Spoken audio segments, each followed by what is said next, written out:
नमस्कार, बहुत बहुत स्वागत है आप सभी का। मैं हूं आपके साथ प्रीति। अगले आधे घंटे में होंगे आपके पास देश और दुनिया की तमाम बड़ी खबरें जो आपके लिए जानना है जरूरी। आइए शुरुआत कर लेते हैं हेडलाइंस के साथ। नीदरलैंड ने किया एनएसजी और सुरक्षा परिषद में भारत की सदस्यता का समर्थन। दोनों देशों के बीच जल प्रबंधन, सांस्कृतिक आदान प्रदान और नीदरलैंड की कंपनियों में कार्यरत भारतीयों की सामाजिक सुरक्षा से जुड़े 3 समझौते।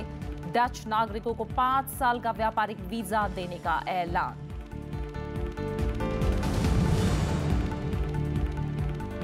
राष्ट्रपति चुनाव के लिए नामांकन का आज आखिरी दिन। विपक्ष की उम्मीदवार मीरा कुमार दाखिल करेंगी पर्चा। 17 जुलाई को होना है चुनाव।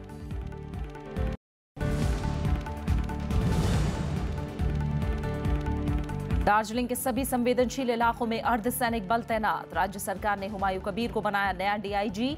अलग गोरखालैंड की मांग को बीजेपी का समर्थन नहीं।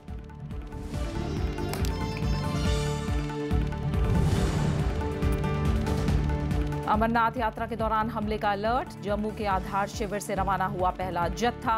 40 दिन चलेगी यात्रा।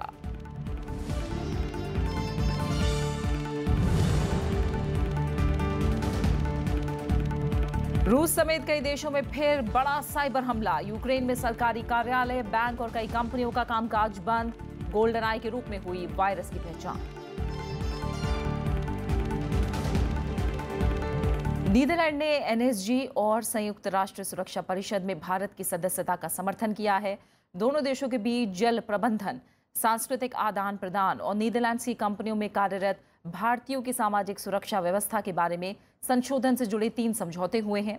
हेग में प्रधानमंत्री मार्क रूट के साथ प्रधानमंत्री नरेंद्र मोदी की शिखर वार्ता के बाद इन समझौतों पर हस्ताक्षर किए गए। प्रधानमंत्री ने इसके बाद बड़ी कंपनियों के सीईओ से मुलाकात की और उन्हें भारत में निवेश का न्योता दिया। प्रधानमंत्री 4 दिन के विदेश दौरे के बाद आज सुबह स्वदेश लौट आए। प्रधानमंत्री नरेंद्र मोदी और नीदरलैंड के प्रधानमंत्री मार्क रूट की मुलाकात वहां के तीसरे सबसे बड़े शहर हेग में हुई। दोनों नेताओं के बीच हुई शिखर वार्ता में व्यापार, जलवायु परिवर्तन और अंतर्राष्ट्रीय हालात पर चर्चा हुई। इसके बाद दोनों देशों के बीच संस्कृति, जल संसाधन और सामाजिक सुरक्षा के क्षेत्र में 3 समझौतों पर हस्ताक्षर हुए। प्रधानमंत्री ने मार्क रूट से वार्ता में नीदरलैंड की मदद से एमटीसीआर में स्थायी सदस्यता मिलने पर आभार जताया। उन्होंने कहा कि ये वो संघ है जिसमें शामिल होने के बाद भारत का मिसाइल कार्यक्रम तेजी से आगे बढ़ा है। अंतर्राष्ट्रीय पर हमारे विचार काफी मेल रखते हैं। नीदरलैंड्स के सहयोग से ही भारत ने पिछले साल एमटीसीआर की सदस्यता पाने में सफलता पाई है और इसके लिए मैं नीदरलैंड का हृदय से आभार व्यक्त करता हूं। दोनों नेताओं के बीच जलवायु परिवर्तन के नियमों पर अमल करते रहने की सहमति बनी। साथ ही अक्षय ऊर्जा में भागीदारी और जल परियोजनाओं को लेकर भी चर्चा की गई। नीदरलैंड के प्रधानमंत्री मार्क रूट ने पेरिस जलवायु समझौते और अक्षय ऊर्जा के लिए भारत की प्रतिबद्धता की तारीफ की। India's emergence is a welcome development from both a political and a economic point of view. Political because of the values we share with respect to the rule of law and peace and security, as well as other issues like climate change. I commend India for its commitment to renewable energy and to the Paris Climate Agreement. प्रधानमंत्री नरेंद्र मोदी ने व्यापार, तकनीक और निवेश को लेकर प्रमुख Dutch कंपनियों के सीईओ से मुलाकात की। इस दौरान उन्होंने कहा कि भारत में कारोबार के अनेक अवसर मौजूद हैं। उनकी सरकार व्यापार को आसान बनाने के लिए वैश्विक मानकों के अनुरूप सुधार कर रही है। Bureau report, Rajya Sabha TV. प्रधानमंत्री नरेंद्र मोदी ने नीदरलैंड में रह रहे भारतीय समुदाय के लोगों से भी मुलाकात की। इस दौरान उन्होंने कहा कि पूरे यूरोप में नीदरलैंड वो देश है जहां दूसरे नंबर पर सबसे ज्यादा भारतीय बसते हैं। उन्होंने नारों के बीच करीब 3000 लोगों को संबोधित करते हुए बैंकिंग, ऊर्जा, डिजिटलीकरण जैसे क्षेत्रों में अपनी सरकार की ओर से उठाए गए कदमों का जिक्र किया। उन्होंने अंतरिक्ष, स्वास्थ्य सेवा और स्वच्छता जैसे क्षेत्रों में की गई प्रगति के बारे में भी बात की। कुछ और अहम खबरें। विपक्ष की राष्ट्रपति पद की उम्मीदवार मीरा कुमार ने कहा है कि राष्ट्रपति चुनाव दलित बनाम दलित नहीं बल्कि विचारधाराओं का चुनाव है। वो विचारधारा के चलते ही चुनाव लड़ने का उन्होंने फैसला लिया है। जनप्रतिनिधियों को खत लिखकर मीरा कुमार ने समर्थन भी मांगा है। वो आज नामांकन दाखिल करेंगी। नामांकन के एक दिन पहले विपक्ष की ओर से राष्ट्रपति पद की उम्मीदवार मीरा कुमार दिल्ली में मीडिया से मुखातिब हुई। उन्होंने कहा कि विपक्षी दलों ने एक समान विचारधारा के तहत उन्हें उम्मीदवार बनाने का फैसला किया है। तो चर्चा होती कि दो दलित खड़े हो गए, उनके व्यक्तित्व के बाकी सारे पक्ष गौण हो जाए। तो समाज किस तरह से सोच रहा है आज 2017 में, इसका आकलन मेरे सामने बड़े साफ तरीके से हो जा रहा है। मीरा कुमार ने कहा कि उन्होंने निर्वाचन मंडल के सदस्यों को पत्र लिखकर समर्थन मांगा है। जेडीयू के रामनाथ कोविंद को समर्थन देने पर मीरा कुमार ने कहा कि राजनीति में ऐसी बातें होती रहती हैं। उन्होंने कहा कि राष्ट्रपति चुनाव को दलित बनाम दलित के रूप में देखा जा रहा है। ऐसी व्यवस्था को खत्म करना होगा। Social justice, freedom of press, transparency, end of poverty, destruction of caste structure are some of those cherished values which form important component of this ideology. उन्होंने विदेश मंत्री सुषमा स्वराज के ट्वीट का भी जवाब दिया। उन्होंने कहा कि लोकसभा अध्यक्ष रहने के दौरान सभी सांसदों ने उनकी कार्यशैली की तारीफ की थी। उनके ऊपर पक्षपात का कोई भी आरोप नहीं लगा है। मीरा कुमार बुधवार को नामांकन पत्र दाखिल करेंगी। उसके बाद साबरमती आश्रम से चुनाव प्रचार अभियान की शुरुआत करेंगी। प्रणब गोस्वामी, राज्यसभा टीवी। वहीं एनडीए के राष्ट्रपति पद के उम्मीदवार रामनाथ कोविंद आज जम्मू कश्मीर जाएंगे, जहां वो विधायकों से समर्थन की अपील करेंगे। उनके साथ केंद्रीय मंत्री एम वेंकैया नायडू भी जाएंगे। इसके बाद वो 4 जुलाई को तेलंगाना और आंध्र प्रदेश जाएंगे। रामनाथ कोविंद ने राष्ट्रपति चुनाव के प्रचार अभियान की शुरुआत गृह प्रदेश उत्तर प्रदेश से की है। 17 जुलाई को मतदान से पहले वो कई राज्यों में जाकर विधायकों से मिलेंगे। इधर कल दिल्ली में उनके नामांकन का एक और सेट दाखिल किया जाएगा। और इस समय हम सीधा संसद भवन परिसर का रुख करेंगे। हमारे संवाददाता विशाल दहिया वहां से हमारे साथ जुड़े हुए हैं। विशाल, नामांकन का आखिरी दिन है और मीरा कुमार आज नामांकन दाखिल करेंगी। कितने बजे नामांकन दाखिल होगा और क्या जिस तरह से एनडीए का शक्ति प्रदर्शन था उसी तरह आज हमें यूपीए का शक्ति प्रदर्शन भी देखने को मिल सकता है? जी बिल्कुल, ठीक उसी तर्ज पर आज जो विपक्ष की उम्मीदवार हैं मीरा कुमार, उनका भी नामांकन दाखिल किया जाएगा। ठीक 11 बजे के आसपास जो विपक्ष की उम्मीदवार हैं मीरा कुमार, वो विपक्ष के जो आला नेता हैं और ख़ास तौर पे इन नेताओं में सभी जो 17 विपक्षी दल हैं उनके जो नेता हैं या उनके जो रिप्रेजेंटेटिव हैं वो मौजूद रहेंगे। वो 11 बजे संसद भवन पहुंचेंगी और उसके बाद सीधे जो रिटर्निंग ऑफिसर हैं इस चुनाव के लिए, यानी कि लोकसभा के जो महासचिव हैं, उनके कक्ष में पहुंचेंगी। और जिस तरह से रामनाथ कोविंद ने अपना नामांकन पत्र दाखिल किया था, जो कि एनडीए के उम्मीदवार थे, उसी तर्ज पर मीरा कुमार भी आज अपना नामांकन पत्र दाखिल करेंगी। काफ़ी बड़ी संख्या में जो विपक्ष के बड़े नेता हैं उनके मौजूद रहने की उम्मीद है, जिनमें कांग्रेस के वरिष्ठ नेता होंगे, वामपंथी पार्टियों के वरिष्ठ नेता होंगे और इसके अलावा जो और दल हैं विपक्षी, जो एकजुट गठबंधन जो है 17 पार्टी, जिन्होंने इस बात का फैसला लिया था कि मीरा कुमार उनकी उम्मीदवार रहेंगी, उन सभी पार्टियों के जो बड़े नेता हैं या फिर उनके जो रिप्रेजेंटेटिव हैं, जो नेता इस वक्त दिल्ली में मौजूद हैं, वो सभी मीरा कुमार के साथ रहेंगे उस वक्त जब वो अपना नामांकन पत्र दाखिल करेंगे। बिल्कुल, बहुत बहुत शुक्रिया विशाल, फिलहाल इस जानकारी को संसद भवन परिसर से हमारे तक पहुंचाने के लिए आपका। और खबरों में आगे बढ़ेंगे। सुप्रीम कोर्ट ने आधार कार्ड को अनिवार्य बनाने वाली अधिसूचना पर अंतरिम आदेश देने से इनकार कर दिया है। हालांकि कोर्ट ने ऐसे लोगों को राहत दी है जिनका आधार कार्ड नहीं बना है। कोर्ट ने कहा कि ऐसे व्यक्तियों को अगली सुनवाई तक किसी भी सरकारी योजनाओं और लाभ से वंचित नहीं रखा जाएगा। सरकार की अधिसूचना के खिलाफ दायर याचिका में कहा गया था कि आधार नंबर नहीं होने की वजह से बच्चों को दोपहर के भोजन और अन्य सुविधाओं से वंचित नहीं किया जाना चाहिए। इस पर कोर्ट ने कहा कि सिर्फ आशंका के आधार पर आदेश जारी नहीं किया जा सकता। इस दौरान केंद्र ने सुप्रीम कोर्ट को बताया कि जिन लोगों के पास आधार कार्ड नहीं है उनके लिए सरकारी योजनाओं का लाभ लेने के लिए आखिरी तारीख 30 सितंबर कर दी गई है। अब मामले की अगली सुनवाई 7 जुलाई को होगी। भारतीय प्रशासनिक सेवा के 39 अधिकारियों के खिलाफ भ्रष्टाचार में कथित संलिप्तता के आरोपों की जांच की जा रही है। पीटीआई के मुताबिक department of personal and training IAS अधिकारियों के खिलाफ कार्रवाई कर रहा है। इनके अलावा केंद्रीय सचिवालय सेवा के 29 अधिकारी भी अनुशासनात्मक कार्रवाई का सामना कर रहे हैं। शिकायत के आधार पर और सर्विस रिकॉर्ड की समीक्षा के बाद 68 अधिकारियों के खिलाफ जांच शुरू की गई है। जांच के दायरे में आए कई अधिकारी वरिष्ठ स्तर पर काम कर रहे हैं। नियमों के मुताबिक सरकारी कर्मचारियों के सेवा काल के दौरान 2 बार उनके कामकाज का आकलन किया जाता है। पहली बार सर्विस शुरू करने के 15 साल बाद और फिर 25 साल बाद। जीएसटी के खिलाफ कपड़ा व्यापारी कल से 72 घंटे की देशव्यापी हड़ताल पर हैं। जीएसटी के तहत कपड़े पर 5% टैक्स लगेगा। कारोबारियों का कहना है कि पहले से ही गिरावट का शिकार कपड़ा उद्योग इससे चरमरा जाएगा। ये है जीएसटी के विरोध का नजारा। गुजरात के सूरत में कपड़ा व्यापारी सड़क पर आए।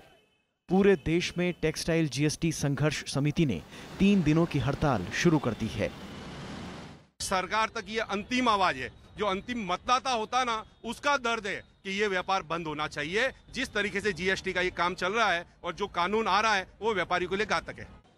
कपड़ा कारोबार के लिए मशहूर देश के सभी प्रमुख शहरों में ऐसी ही तस्वीरें देखने को मिल रही हैं। दिल्ली में भी कपड़ा व्यापारियों ने जीएसटी के खिलाफ आंदोलन शुरू कर दिया है।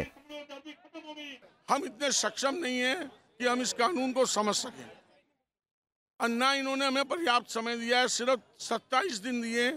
27 दिन अपने आप में कोई समय होता ही नहीं है। ये जीएसटी हमारे लिए बहुत खतरनाक है। 1947 के बाद हमारी दोबारा आज़ादी छीन ली गई है। हमारा काम खत्म कर दिया गया है। लुधियाना के जिन बाजारों में रौनक रहती थी वहां ताले लगे हैं। पूरा बाजार बंद है। जीएसटी में सूती कपड़ों, धागों और फैब्रिक पर 5% कर लगाया गया है। सिंथेटिक या मानव निर्मित फाइबर और सिंथेटिक धागे पर 18% कर लगेगा। 1000 रुपए से ज्यादा कीमत के परिधानों पर 12% जीएसटी लगाया गया है। व्यापारियों का कहना है कि इससे उत्पादन लागत बढ़ेगी और कपड़े महंगे होंगे। 3 दिन की देशव्यापी हड़ताल के बाद व्यापारी 30 जून को काला दिवस मनाएंगे। हमारे वित्त मंत्री श्री अरुण जेटली जी से तथा जीएसटी काउंसिलिंग से ये मांग की है कि टेक्सटाइल घटक पे जिस तरीके का आपने जीएसटी का कर ढांचा लगाया है उसमें हमारे सरलीकरण की मांग पे ध्यान दे करके आप इसे वन टाइम यार्न पर टैक्स ला करके और बाकी सारे घटकों को फ्री। देश में कपड़ा उद्योग 10,800 करोड़ डॉलर का है, लेकिन बीते 2 साल से इस कारोबार में सुस्ती देखी गई है। 2014-15 में भारत से 3700 करोड़ डॉलर का कपड़ा निर्यात किया गया था। अगले साल ये 3600 करोड़ डॉलर रह गया। अब जीएसटी ने व्यापारियों की मुश्किलें और बढ़ा दी हैं।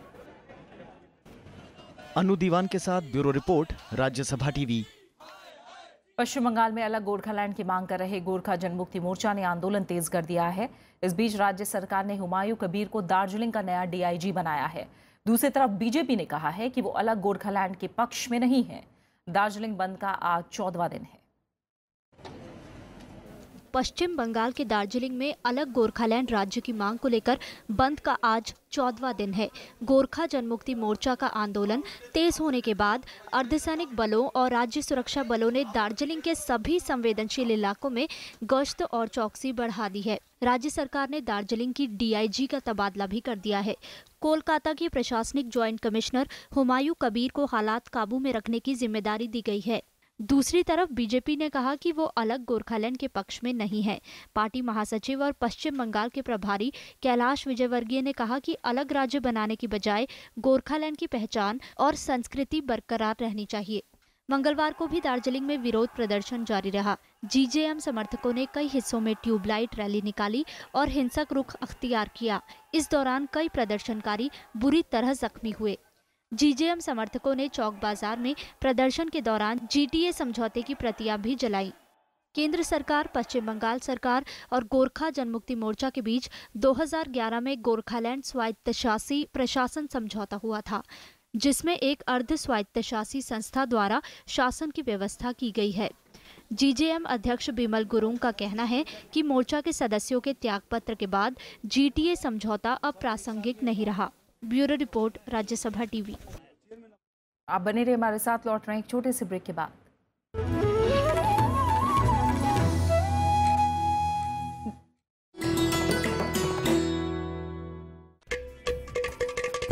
घटम, प्राचीन दक्षिण भारतीय ताल वाद्य। जब बजता है तो सृष्टि के 5 तत्वों धरा, जल, वायु, अग्नि और आकाश के स्वर को इसकी धुन में किया जा सकता है महसूस। घटम पर उंगलियों और हथेली के थाप से उत्पन्न हुई स्वर तरंग पैदा करती है अद्भुत ताल।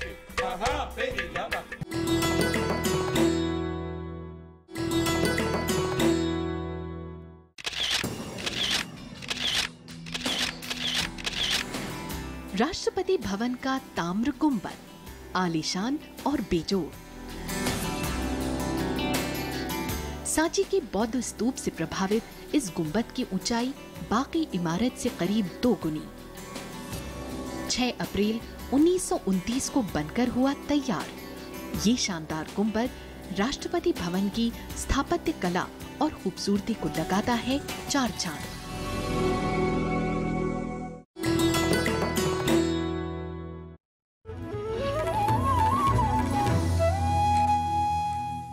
कश्मीर में सालाना होने वाली अमरनाथ यात्रा आज से शुरू हो गई है।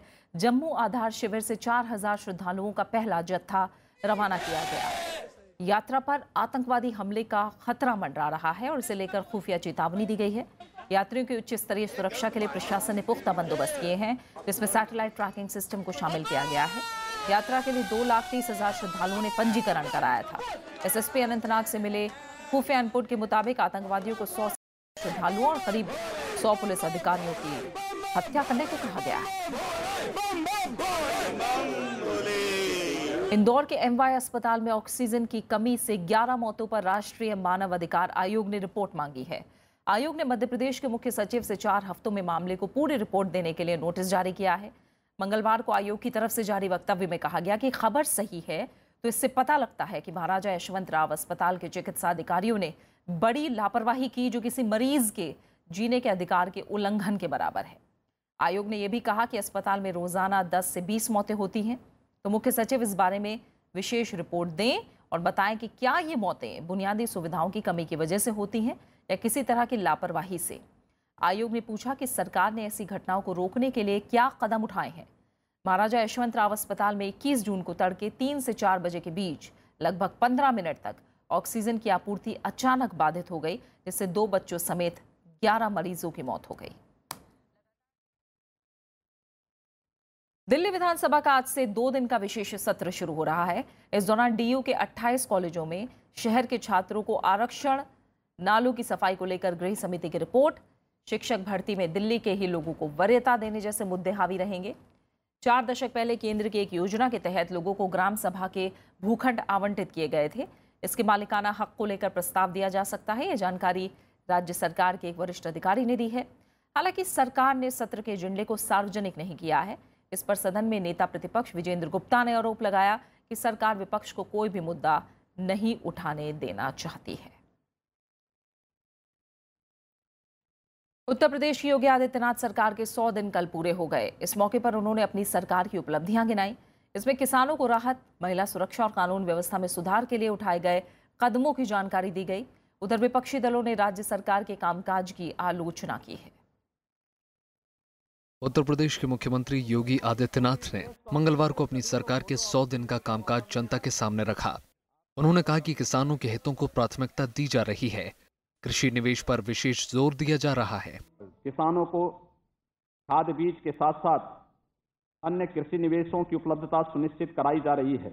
गत वर्ष की अपेक्षा इस वर्ष प्रदेश सरकार ने 4 गुना से अधिक गेहूं की खरीद की है। मुख्यमंत्री ने कहा कि बदहाल कानून व्यवस्था को दुरुस्त किया जा रहा है। सरकार ने एंटी रोमियो और एंटी भूमाफिया दस्ता बनाया है। प्रदेश सरकार द्वारा एंटी रोमियो स्क्वाड के गठन जैसे प्रभावी कदम उठाए गए, जिनका असर पूरे प्रदेश में हुआ और महिलाएं तथा बच्चियां अब पहले से सुरक्षित महसूस कर रही हैं। मुख्यमंत्री ने बिजली, सड़क, स्वास्थ्य और शिक्षा समेत कई क्षेत्र में लिए फैसलों की जानकारी दी। वहीं विपक्ष राज्य की बीजेपी सरकार को पूरी तरह नाकाम बता रहा है। गरीब, मजदूर, किसान, व्यापारी आदि ये सभी लोग अपनी विभिन्न समस्याओं को लेकर काफी ज्यादा दुखी हैं और साथ ही इस सरकार में अपने भविष्य को भी लेकर काफी ज्यादा चिंतित भी हैं। सबसे असफल सरकार मौजूदा रही।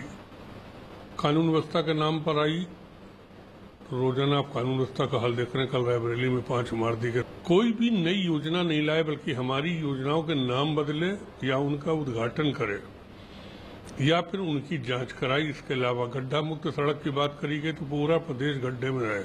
राज्य की बीजेपी सरकार ने 100 दिन में कई बड़े फैसले किए हैं, लेकिन अभी भी किसान को राहत, महिला सुरक्षा, कानून व्यवस्था में सुधार के साथ ही विकास कार्यों के लिए फंड जुटाने की चुनौती है। Bureau report, Rajya Sabha TV.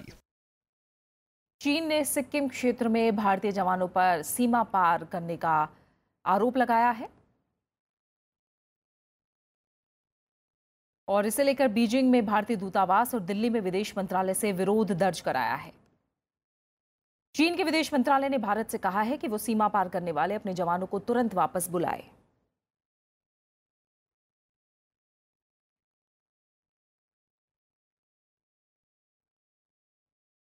इस मामले की विस्तृत जांच कराने की बात भी कही गई है। चीन ने दावा किया है कि उसके सैनिक अपने क्षेत्र में सड़क निर्माण कर रहे थे। सोमवार को एक वीडियो सामने आया था। इसमें सिक्किम सेक्टर में भारत चीन सीमा पर तैनात जवानों और चीनी सैनिकों के बीच धक्का मुक्की हुई है। साथ ही चीनी सैनिकों ने भारतीय बंकरों को नुकसान पहुंचाया था। 1.5 महीने के अंदर दुनिया के कई देशों में तीसरी बार साइबर हमला हुआ है। इस बार इस्तेमाल किए गए वायरस ने पूरे यूक्रेन पर जबरदस्त असर डाला है। इसके अलावा रूस, ब्रिटेन, यूरोप और अमेरिका के कई हिस्सों में भी इसका असर हुआ है। इस बार इस्तेमाल किए गए वायरस को पिछली बार के वायरस से ज्यादा खतरनाक माना जा रहा है। दुनिया भर के कई देश एक बार फिर साइबर हमले की चपेट में हैं। WannaCry रैंसमवेयर जैसे वायरस ने मंगलवार को ब्रिटिश विज्ञापन एजेंसी WPP समेत कई कंपनियों के सिस्टम पर बड़ा साइबर हमला किया। इसका सबसे ज्यादा असर यूक्रेन में हुआ, जहां सरकारी दफ्तरों, बैंकों और निजी कंपनियों में कंप्यूटरों ने काम करना बंद कर दिया। ज्यादातर ATM मशीनें भी बंद हो गई हैं। Зараз до департаменту кіберполіції Національної поліції України надійшло уже близько 200 звернень про втручання в роботу комп'ютерних мереж. Це звернення як від державних установ, так і від приватних установ. यूक्रेन की राजधानी कीव में मेट्रो स्टेशनों पर पेमेंट कार्ड नहीं चलने से यात्रियों में अफरा तफरी का माहौल है। कई पेट्रोल पंपों का कामकाज भी ठप पड़ा है। यूक्रेन के प्रधानमंत्री वोलोदिमिर ग्रोइस्मिर ने फेसबुक पर साइबर हमले की जानकारी दी। हालांकि उन्होंने कहा है कि उनके अहम सिस्टम इससे प्रभावित नहीं हुए हैं। У всій країні багато підприємств, як державного, так і приватного сектору, сьогодні практично в один той самий час були уражені вірусом, дуже подібним до вірусу WannaCry, який блокує файли на комп'ютерах. रूस की कई कंपनियां भी इस हमले का शिकार हुई हैं। शीर्ष तेल उत्पादक कंपनी रोजनेफ्ट समेत कई बड़ी कंपनियों ने कहा है कि उनके यहां साइबर अटैक का असर हुआ है। डेनमार्क की राजधानी कोपेनहेगन स्थित ग्लोबल शिपिंग कंपनी ने कहा है कि उसका कंप्यूटर सिस्टम भी साइबर अटैक से प्रभावित हुआ है। इस बार सामने आए वायरस को पिछली बार इस्तेमाल किए गए वायरस से ज्यादा खतरनाक माना जा रहा है। कुछ साइबर सुरक्षा विशेषज्ञों ने इस वायरस की पहचान गोल्डन आई के रूप में की है।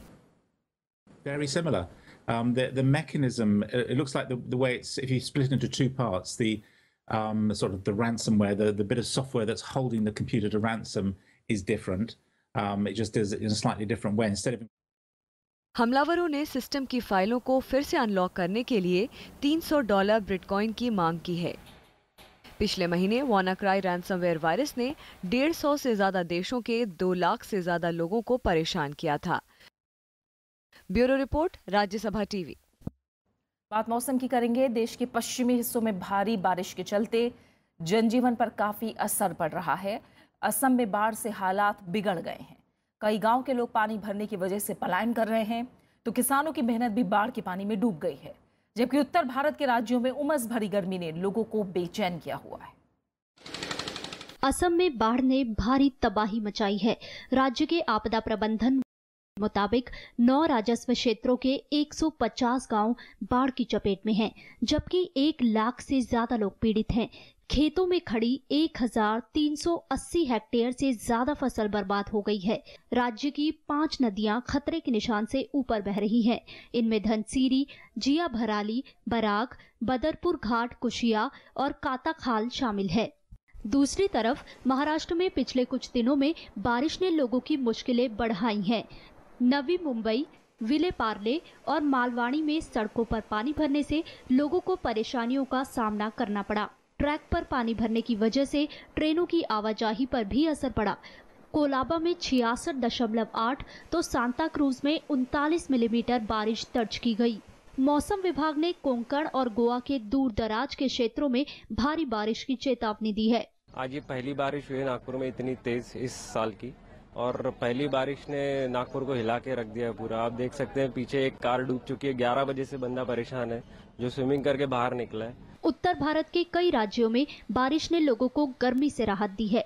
हिमाचल और उत्तराखंड में भारी बारिश हुई। पंजाब, हरियाणा और दिल्ली में पिछले कुछ दिनों में गर्मी और उमस ने लोगों को बेचैन किया हुआ है। मौसम विभाग के मुताबिक राजधानी और इसके आसपास के इलाकों में इस हफ्ते मानसून के पूरी तरह से पहुंचने की उम्मीद है। Bureau report, Rajya Sabha TV. Lodha समिति की सिफारिशों के अमल पर सुझाव देने के लिए भारतीय क्रिकेट कंट्रोल बोर्ड ने कल 7 सदस्यीय समिति का गठन किया है। इस कमेटी के अध्यक्ष राजीव शुक्ला होंगे। इसके अलावा पूर्व कप्तान सौरव गांगुली को भी शामिल किया गया है। बीसीसीआई के कार्यवाहक सचिव अमिताभ चौधरी, कोषाध्यक्ष अनिरुद्ध चौधरी, टीसी मैथ्यू और जय शाह भी कमेटी में हैं। बीसीसीआई की सोमवार को हुई विशेष आम सभा बैठक में समिति बनाने का फैसला लिया गया था। बीसीसीआई के कार्यवाहक अध्यक्ष सीके खन्ना नियमित तौर पर समिति पर नजर रखेंगे। 14 जुलाई को सुप्रीम कोर्ट में सुनवाई से पहले समिति 10 जुलाई को रिपोर्ट पेश करेगी। आईसीसी की T20 बल्लेबाजी रैंकिंग में भारतीय कप्तान विराट कोहली शीर्ष स्थान पर बरकरार हैं। ऑस्ट्रेलिया के आरोन फिंच दूसरे और न्यूजीलैंड के केन विलियमसन तीसरे स्थान पर हैं। गेंदबाजी में जसप्रीत बुमराह को फायदा हुआ है और अब वो दूसरे नंबर पर पहुंच गए हैं, जबकि पाकिस्तान के गेंदबाज इमाद वसीम ने पहला स्थान हासिल किया है। वहीं ऑलराउंडर खिलाड़ियों की सूची में बांग्लादेश के खिलाड़ी शाकिब अल हसन शीर्ष पर बरकरार हैं। टीम रैंकिंग में इंग्लैंड दूसरे स्थान पर पहुंच गई है, जबकि न्यूजीलैंड पहले स्थान पर है। बात खास शख्सियत की। भारत के 9वें प्रधानमंत्री पीवी नरसिंह राव की आज जयंती है। उन्हें आर्थिक सुधारों के जनक के रूप में याद किया जाता है। लाइसेंस राज को खत्म करने की शुरुआत उन्हीं के कार्यकाल में हुई। नरसिंह राव 1991 से 1996 तक प्रधानमंत्री रहे। विदेश मंत्री के रूप में उन्होंने अमेरिका, पाकिस्तान, बांग्लादेश, ईरान जैसे देशों के साथ हुए विभिन्न संयुक्त आयोगों की भारत की ओर से अध्यक्षता की। पीवी नरसिंह राव पेशे से कृषि विशेषज्ञ और वकील थे। 1971 से 1973 तक आंध्र प्रदेश के मुख्यमंत्री भी रहे। और अब आखिर में हेडलाइंस। नीदरलैंड ने किया एनएसजी और सुरक्षा परिषद में भारत की सदस्यता का समर्थन। दोनों देशों के बीच जल प्रबंधन, सांस्कृतिक आदान प्रदान और नीदरलैंड की कंपनियों में कार्यरत भारतीयों की सामाजिक सुरक्षा से जुड़े 3 समझौते। डच नागरिकों को 5 साल का व्यापारिक वीजा देने का ऐलान। राष्ट्रपति चुनाव के लिए नामांकन का आज आखिरी दिन। विपक्ष की उम्मीदवार मीना कुमार दाखिल करेंगी पर्चा। 17 जुलाई को होना है चुनाव।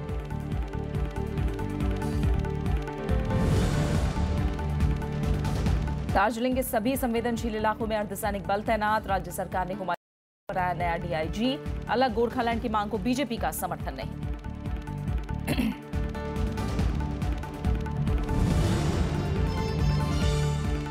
अमरनाथ यात्रा के दौरान हमले का अलर्ट। जम्मू के आधार शिविर से रवाना हुआ पहला जत्था।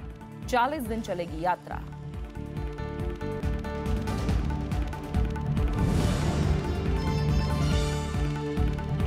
रूस समेत कई देशों में फिर बड़ा साइबर हमला। यूक्रेन में सरकारी कार्यालय, बैंक और कई कंपनियों का कामकाज बंद।